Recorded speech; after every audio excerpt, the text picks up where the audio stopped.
Welcome, listener, to this audiobook summary of The House of My Mother, A Daughter's Quest for Freedom by Shari Franke. We'll journey through a story that's as shocking as it is inspiring, a tale of a young woman's battle to survive a childhood shaped by a facade of perfection, a mother's tyranny, and a world watching through a camera lens. This is Shari Franke's memoir, a raw and unflinching account of her life as the eldest daughter of the viral YouTube family vlog, 8 Passengers, and her courageous quest to break free from the shadows of abuse and find healing. Settle in. This is a deep dive into a story that's equal parts heartbreak and triumph. Picture this: a bright, cheerful home in Utah, filled with the laughter of 6 children, a bustling family captured day after day on video for millions to see. That's what the world saw when they tuned into 8 Passengers, a YouTube channel that skyrocketed to fame with 2.5 million subscribers. At its helm was Ruby Franke, a mother who seemed to embody wholesome, disciplined parenting, an LDS, Latter-day Saint mom raising her brood with a strict moral code, all while smiling for the camera. But behind that polished image was a darker reality, one that Shari Franke, the eldest of Ruby's children, lived every day. This is her story, a story she's telling for the first time, with a voice that's both vulnerable and resolute. Part 1. The Garden of Earthly Delights. Imagine a garden, lush, vibrant, teeming with life. A place where every flower blooms just so, every blade of grass bends in perfect harmony, and the sun always shines a little brighter than it should. This is the world Shari Franke invites us into at the start of The House of My Mother, a daughter's quest for freedom. She calls it her childhood, but it's a childhood framed through the lens of 8 Passengers, the YouTube channel that turned her family's home into a stage for millions. Welcome to Part 1. The Garden of Earthly Delights, a paradise on screen, a mirage off it. Shari begins her story in Springville, Utah, in a house that could have been plucked from a postcard. 2 parents, Ruby and Kevin Franke, 6 kids, and a faith rooted deep in the Church of Jesus Christ of Latter-day Saints. Ruby, the mastermind, was a woman of vision. She saw the rise of family vlogging in the mid-2010s, channels like Shaytard's paving the way, and decided her family could be next. In 2015, 8 Passengers was born, named for the 8 Frankes, Ruby, Kevin, and their brood, Shari, Chad, Abby, Julie, Russell, and Eve. The premise was simple, a real, unfiltered look at raising a big Mormon family. But as Shari reveals, real was the first illusion, the bloom of the vlog. From the outside, it was enchanting. Picture a typical 8 Passengers video. The camera pans across a sunlit kitchen, Ruby's voice chirpy as she corrals the kids for a morning routine vlog. Shari, the eldest at 12 or 13 when the channel launched, is there, tall, blonde, her smile practiced, helping little Eve tie her shoes. Chad, the second oldest, goofs off, earning a playful scold from Ruby. The younger ones tumble in, all giggles and chaos, while Kevin pops in with a dad joke or two.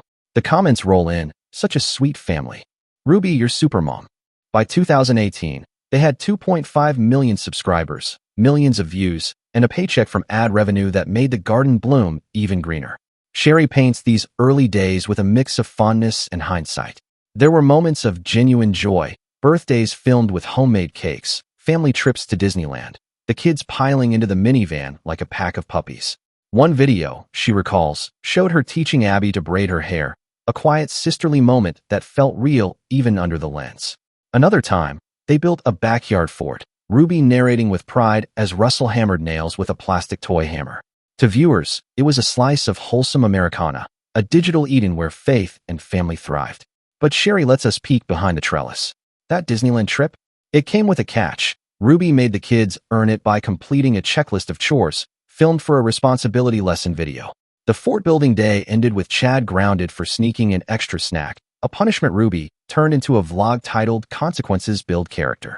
Even the hair-braiding scene, Shari admits, was rehearsed. Ruby had her redo it 3 times because the lighting wasn't right. The garden was beautiful, yes, but it was cultivated, controlled, and pruned to perfection. The rules of paradise. Ruby Franke wasn't just the gardener, she was the gatekeeper. Shari describes a home governed by rules so strict they felt like scripture. No sugar except on special occasions. Bedtimes enforced with military precision. Church attendance wasn't optional, neither was obedience. Ruby framed it as love, a way to raise kids who'd grow up righteous and strong. And the camera ate it up. In one infamous video, Ruby explains why Chad, then 15, lost his bedroom privileges for months, sent to sleep on a beanbag in the living room because he'd pranked a sibling. He needs to learn, Ruby says to the lens, her tone calm but steely. Fans cheered her toughness. Shari, watching from the sidelines, felt her stomach twist. Examples like these pepper Shari's memoir, each one a thorn in the garden's roses. Take the no lunch incident. Ruby once forgot to pack Eve's kindergarten lunch, and when Eve called home hungry, Ruby refused to bring it. She needs to feel the natural consequence, Ruby told the camera later, smiling as if it were a parenting win. Eve, all of 6, came home crying. Or the time Shari, at 14, begged for a phone, not for selfies, but to call friends after school. Ruby's response, a lecture about worldly distractions, captured in a vlog titled, Why My Teen Doesn't Need a Phone. Shari got the message. Her needs didn't matter unless they fit Ruby's script. These weren't just rules, they were performances.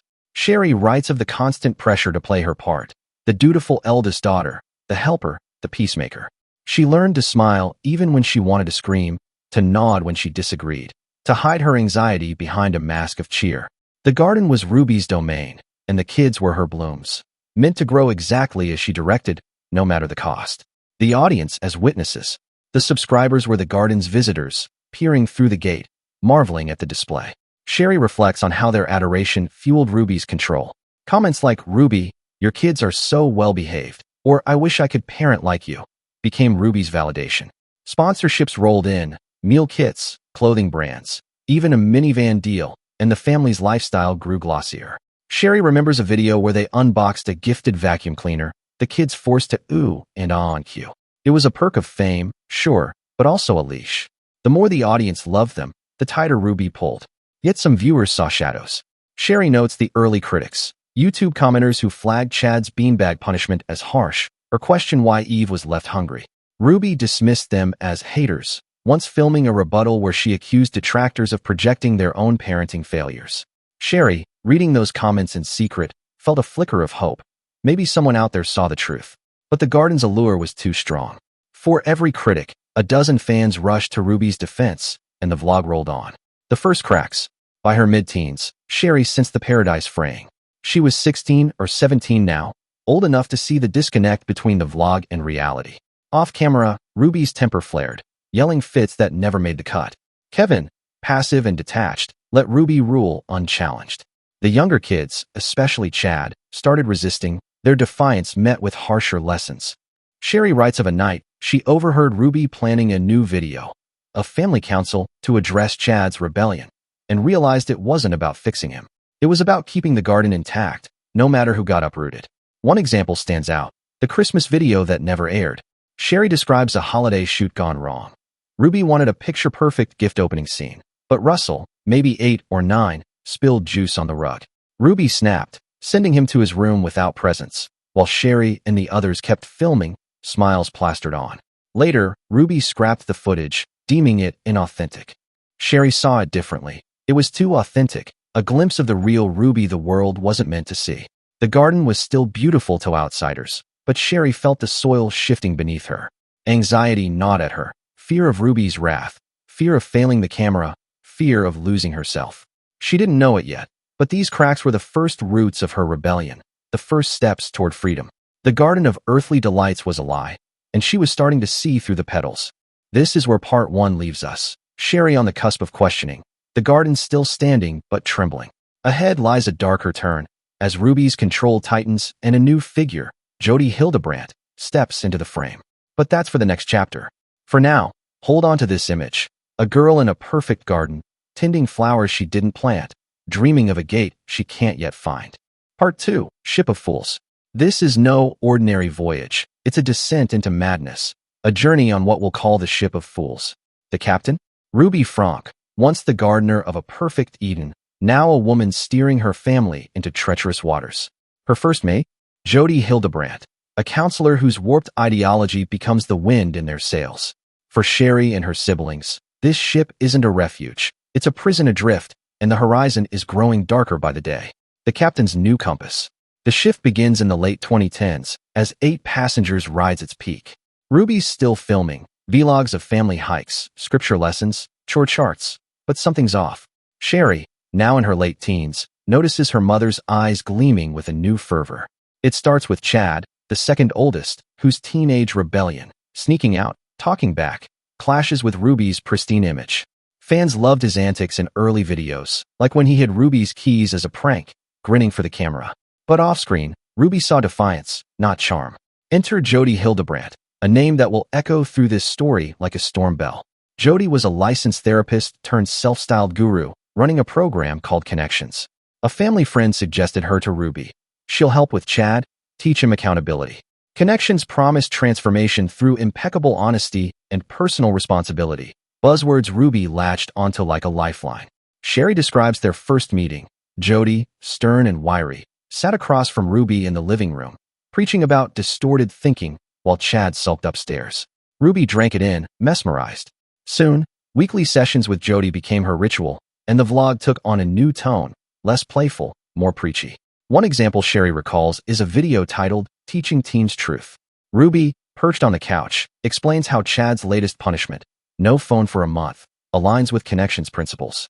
He's learning to own his choices, she says, her smile tight.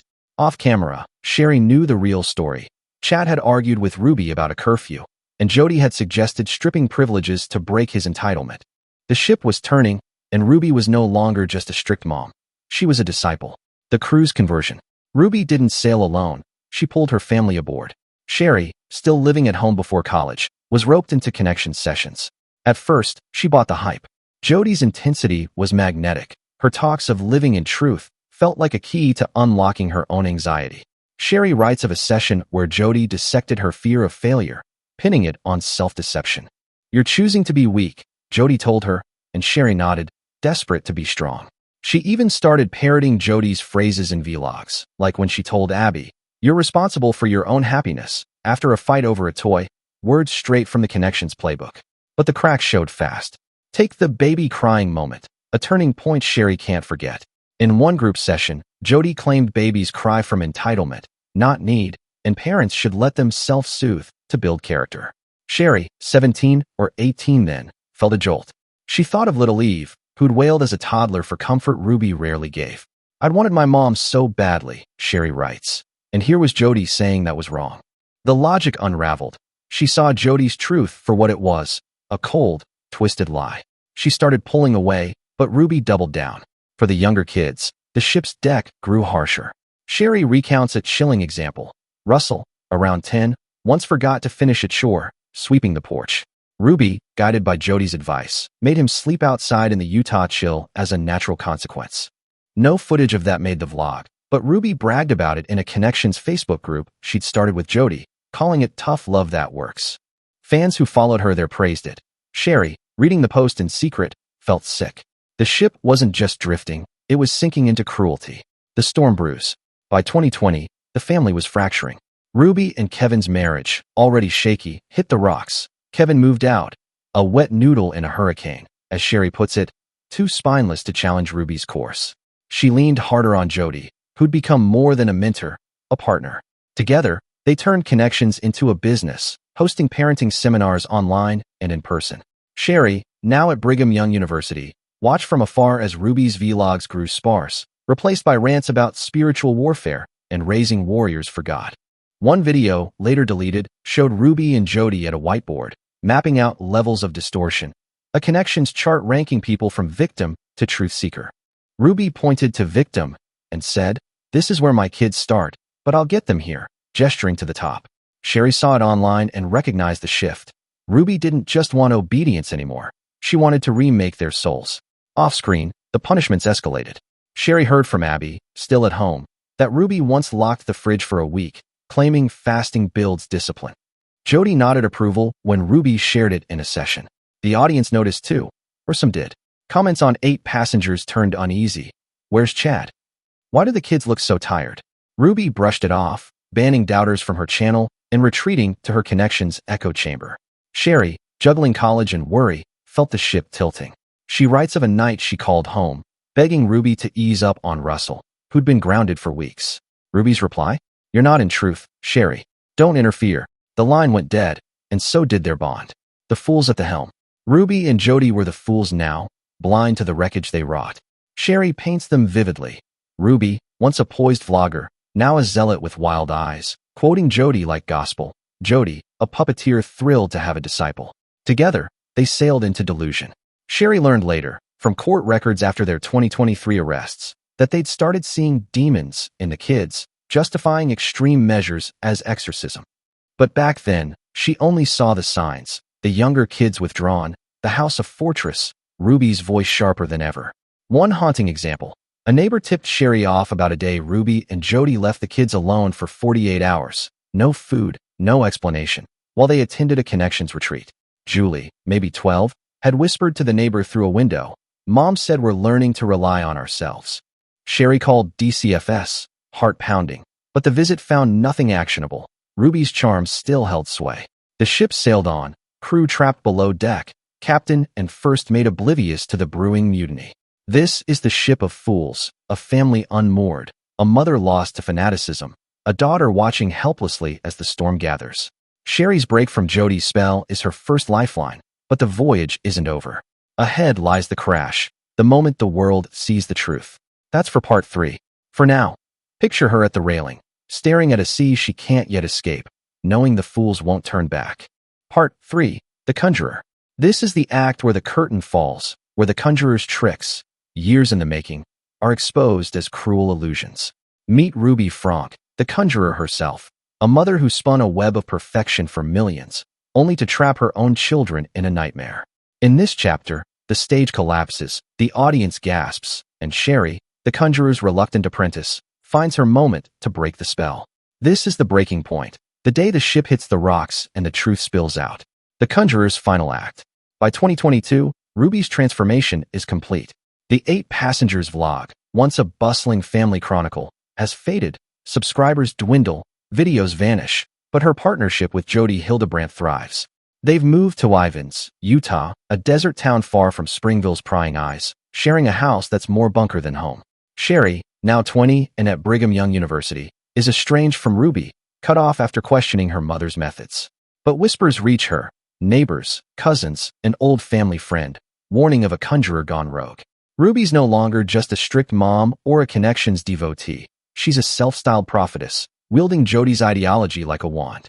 Shari learns from her Aunt Joanne, one of Ruby's sisters, that the younger kids, Abby, Julie, Russell, and Eve, have been pulled from school, isolated from friends, subjected to spiritual cleansings. Ruby and Jody preach about demons in the children, claiming starvation and confinement are holy cures. Shari writes of a chilling phone call with Joanne. She said Ruby told her Russell was possessed, needed to be purged. "I didn't sleep that night." The conjurer's act has turned dark, and the props are her own flesh and blood. One example emerges from later court testimony, which Shari reflects on. Ruby and Jody tied Russell, then 11 or 12, to a chair for hours, reciting prayers over him while he cried.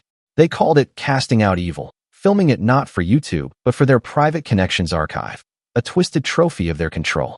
Shari didn't see the footage then, but she felt its echoes in every vague text from her siblings, every plea she couldn't answer. The audience stirs. Outside the conjurer's lair, the world starts to notice. Shari, though distanced, becomes a reluctant detective. She fields calls from neighbors in Ivins. "The kids look thin," one says. "We haven't seen them play outside in months," says another. She pieces it together. Ruby's pulled a vanishing act, hiding the kids behind Jody's walls. Shari tries DCFS again, her voice trembling as she reports neglect. "They're alone too long. Something's wrong," she insists. But Ruby's charm holds. The conjurer waves her hand, and the case closes with a shrug. No visible bruises. Fans of 8 Passengers, those still lingering, sound alarms too. A Reddit thread Shari stumbles across buzzes with speculation. Where's Ruby? Where's Chad? Chad, now 18 and out of the house, has gone silent, but the younger ones are ghosts. Shari posts a cryptic X update. "Pray for my family. Not ready to spill the truth, but desperate for someone to see through the smoke and mirrors." The conjurer's audience is restless, but her stagecraft still dazzles most. Then comes a crack in the illusion Shari can't ignore. A cousin texts her a photo. Eve, maybe 9, peering from Jody's window, her face gaunt, eyes hollow. "She waved at me, then ducked away," the message reads. Shari's heart sinks. She knows the conjurer's tricks are turning deadly. She reaches out to her teacher, Mrs. Larson, a steady presence at BYU. "I think my mom's lost it," she confesses, tears spilling. Mrs. Larson urges her to keep pushing, to trust her gut. The spotlight's flickering, and Shari's ready to pull the plug. The escape and the reveal. August 30th, 2023, the day the Conjurer's act implodes. It starts with Russell, the brave little assistant who breaks free. Picture this: a boy, 12, skin and bones, gray duct tape clinging to his wrists and ankles, climbing out a window of Jody's Ivan's house. He stumbles to a neighbor's door, knocking with frail fists. "Help me," he rasps. "I'm hungry. I don't know if my sisters are alive." The neighbor, stunned, calls 911. Police swarm the scene, and the Conjurer's lair cracks open. Inside, they find Eve, 10, curled in a corner, malnourished, her ankles raw from restraints. Abby and Julie, older but just as broken, are there too, silent, staring, survivors of a show gone horribly wrong. Ruby and Jody are arrested, charged with 6 counts each of aggravated child abuse. The evidence spills out: ropes, duct tape, journals detailing exorcisms, audio of Ruby ranting about satanic possession. Shari learns later that Ruby believed the kids' pleas were demonic lies, that starving them was God's will. The Conjurer's final trick, abuse masked as salvation, is laid bare. Shari's reaction is instant, visceral. She's at her dorm when the news breaks. CNN, X, everywhere. She grabs her phone, snaps a photo of a police car from a news clip, and posts it to Instagram with one word: finally. It's not triumph. It's relief, rage, and grief rolled into 5 letters. She calls Aunt Joanne, sobbing. They're out. They're safe. The Conjurer's stage is smashed, and Shari, miles away, feels the weight lift just enough to breathe. The aftermath of the fall. The arrests are the climax, but the fallout is raw. Shari writes of the days after. Media vans clogging Ivan's, headlines screaming, YouTube mom's horror. Fans who cheered Ruby now recoil. How did we miss this? They ask. Shari has the answer. The Conjurer was too good. She'd conjured love from control, faith from fear, and sold it with a smile. Shari fields calls from reporters, but stays guarded. "This is my sibling's story too," she insists, naming only Chad, now 19, while shielding the minor's pain. One example of the wreckage. A leaked Connections video surfaces, Ruby and Jody laughing as they plan a fasting retreat for the kids. No food, just prayer, for days. Shari watches it, fists clenched, recognizing Jody's cackle from her own sessions years back. It's proof of the Conjurer's madness, and it fuels Shari's resolve. She starts therapy, leaning on Mrs. Larson and her aunts, rebuilding a family from the ashes Ruby left. The Conjurer's fate seals fast. In February 2024, Ruby and Jody plead guilty. Ruby to 4 counts, Jody to 6. Sentencing brings 4 to 60 years each, a judge calling it a case of unimaginable cruelty.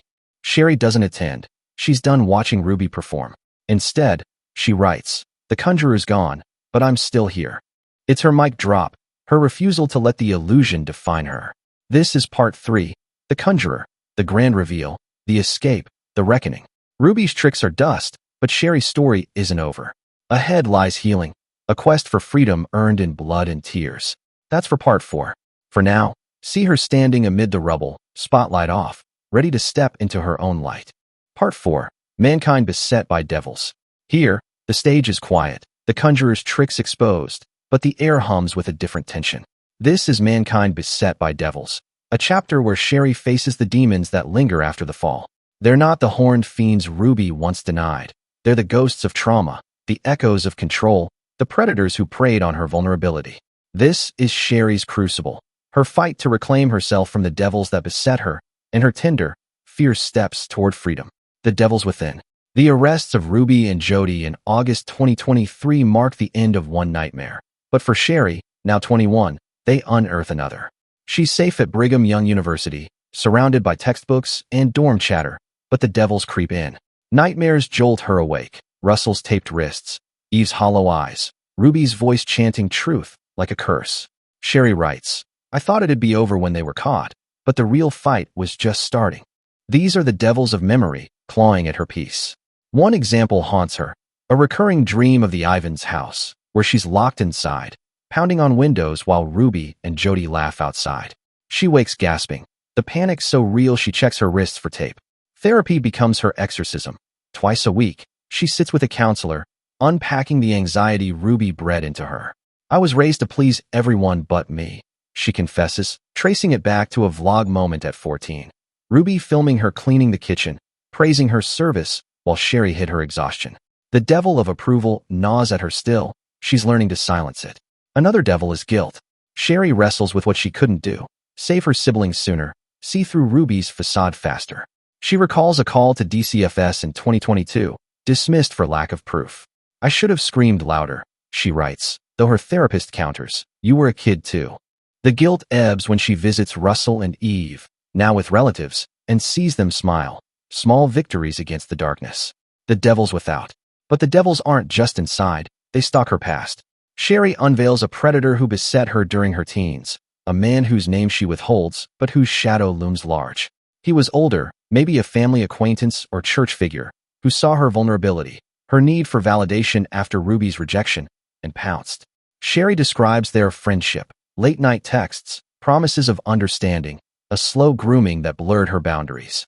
He made me feel seen when I was invisible, she admits, until his demands turned sinister. One chilling example. He once convinced her to meet him alone, spinning a tale of mentorship. Shari, 17 and aching for a father figure with Kevin gone, went, only to flee when his hands lingered too long. She cut him off, a trembling act of defiance, but the devil lingered in her shame. Therapy helps her name it. It wasn't my fault, and she channels it into her memoir, a warning to others beset by such wolves. Then there's the devil of exposure.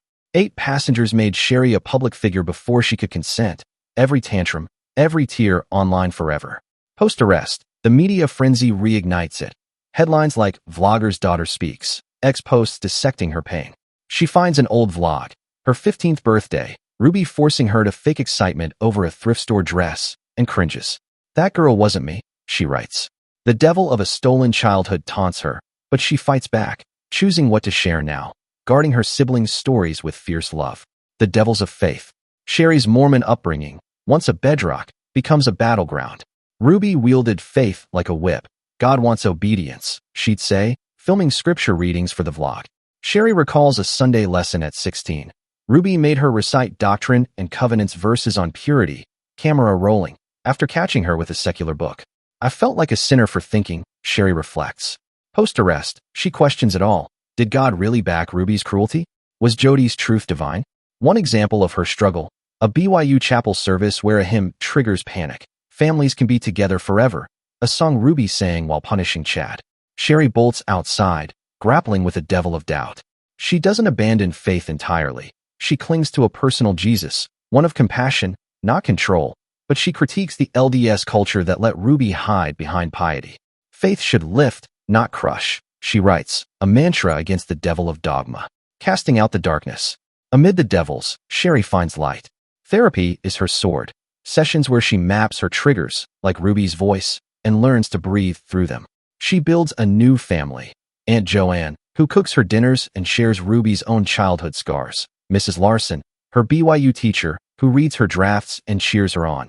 Even Chad, reconnecting after his own escape. One tender example. A picnic with Chad in 2024, where he admits, I thought you'd hate me for leaving. Shari hugs him. We're survivors, not enemies. A bond the devils can't break. She writes to heal, too. The house of my mother becomes her exorcism, each page a stake through the past. She recounts a night drafting the Predator chapter, shaking as she typed, then feeling lighter. He doesn't own me anymore. Her readers, fans, survivors, strangers, send letters. You gave me courage. Shari keeps one on her desk, a talisman against despair. Physically, she fights back. Shari takes up running, pounding trails near BYU, outpacing the devil's whispers. One day, she sprints past a church, wind in her hair, and realizes she's smiling. I'm free, she thinks, a revelation Ruby can't touch. It's not perfect, panic attacks still hit, sleep's still jagged, but it's hers. This is part 4, mankind beset by devils. Shari's war with the shadows, her dance with the light. The devils don't vanish, they lurk, as trauma does, but she's stronger than them. Ahead lies her final act, a reflection on Freedom 1. For now, see her running, pen in hand, devils at bay, a woman reclaiming her soul. Part 5, Fall of the Damned. This is Part 5, Fall of the Damned, a reckoning where the conjurer's stage burns, the devils scatter, and the damned face their judgment. Here, Ruby Franke and Jody Hildebrandt plummet from their self-made thrones, while Shari rises, not as a victim, but as a voice of truth. This is the end of one story and the beginning of another, a fall that echoes beyond one family, into the hearts of millions. Let's witness the collapse and the dawn that follows. The damned face justice. The curtain rises on February 20th, 2024, in a St. George, Utah courtroom. Ruby Franke and Jody Hildebrandt stand before a judge, their once proud facades crumbled. Months earlier, they pleaded guilty, Ruby to 4 counts of aggravated child abuse, Jody to 6, after their August 2023 arrests. Now, the gavel waits. Shari isn't there. She's chosen distance over spectacle, but she follows every word through news feeds, her heart a tangle of relief and ache. The prosecution lays out the fall, evidence of starvation, restraints, psychological torment inflicted on Russell, Eve, Abby, and Julie. One example sears into public memory. A journal entry from Ruby, read aloud, where she writes, "Eve's demons scream today. I bound her hands to silence them." The courtroom gasps. Shari, reading it later, feels bile rise. That's my sister, not a monster. Jody's audio recordings surface too, her voice cold, instructing Ruby to withhold water for 48 hours to purify Russell's spirit. The damned built their hell, and now it's exposed. The judge delivers the sentence, 4 to 60 years for each, a range reflecting Utah's indeterminate system. This is unimaginable cruelty, he declares, a betrayal of trust. Ruby speaks, her voice a hollow echo of the vlogger's chirp. I was misled. I take responsibility. Jody, defiant, claims, I acted in love. The gallery, reporters, relatives, survivors, sees through the lies. Shari, reflecting on it, writes, their words were their last trick. The fall was real. The damned descend, locked away, their reign over. The echoes of the fall. The world watches the collapse, and the sound is deafening.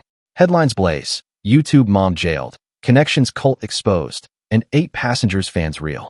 Shari sifts through X posts. Some apologize, we should have seen it. Others deflect, she fooled us all. One viral thread unearths a 2019 vlog. Ruby denying Chad dinner for disrespect, smiling as he sulks, and mourns, we cheered this. Shari nods to herself. The damned damned us too, in a way. The fall isn't just Ruby's. It's the illusion of influencer perfection crashing down. One example of the ripple. A petition from 2020 resurfaces, launched by viewers begging DCFS to investigate after Eve's lunch incident. It had 10,000 signatures. Shari had signed it anonymously, but went nowhere. Now, it's a relic of ignored warnings, a lesson in collective blindness. Shari meets it with grace. We all missed something. Me most of all. She turns it outward, advocating for vlogging kids' rights, her voice sharp in interviews. No child should be a prop. The dam's fall fuels her fire.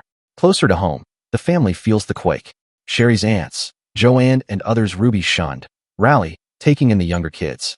Chad, now 20, calls Shari after the sentencing, voice thick. It's over, right? She answers, for them, yeah, for us, it's starting.